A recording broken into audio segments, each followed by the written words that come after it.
Damn it! You hiss over the wind, which causes you to shiver from the cold. We should have seen some shelter by now. I know, but don't worry, Daryl says from in front of you as the two of you continue to walk through the snowy forest, trying to find your way back to Alexandria before the snowstorm gets any worse than it already is. I know where we are. There's a small cabin that's nearby.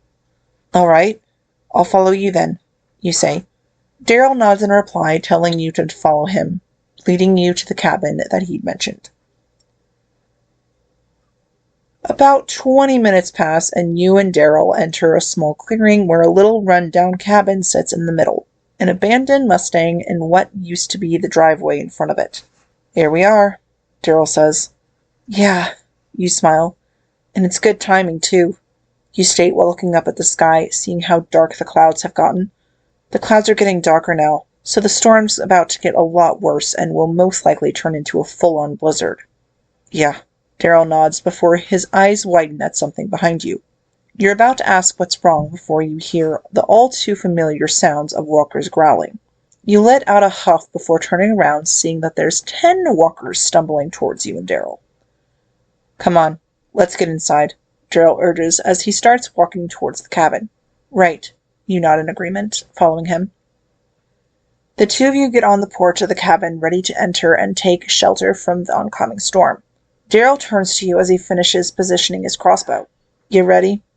Ready, you nod in response as you load an arrow in your own bow, ready to make sure that there aren't any threats inside the cabin, so that the two of you can take shelter inside during the storm. With your answer, Daryl kicks the door open, crossbow at the ready, searching for any threats inside, whether it be walkers or other people staying inside of the cabin. You follow close behind him, your own bow at the ready, just in case. In seeing nothing in the front room, you close and lock the door so that none of the walkers outside can get inside.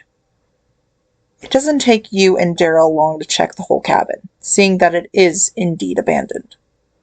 It's been about 3 hours since you and Daryl had taken shelter in the small cabin. The blizzard outside is in full swing, and the wind whistling outside is the only thing you can hear at the moment. And the only thing you can see outside the cabin window that you're currently looking out is a literal whiteout. Looks like you were right, Daryl says from behind you, causing you to turn away from the window to look at him. We're stuck here until all the snow blows over. Yeah, you agree, not really wanting to be inside an abandoned cabin in the middle of a blizzard, in the middle of nowhere, when you should be in Alexandria with Michonne and the others. Hopefully the others are all right, you say gently, worrying about everyone back in Alexandria, hoping that they're all right. Don't worry about that. They're fine, Daryl says to you as you feel him put his hand on your shoulder. Come on, sit by the fire with me. You need to keep warm. All right, you reply with a sigh, letting him guide you to sit by the fire with him. The two of you sit on the floor next to the fire to stay warm, at least until the storm blows over.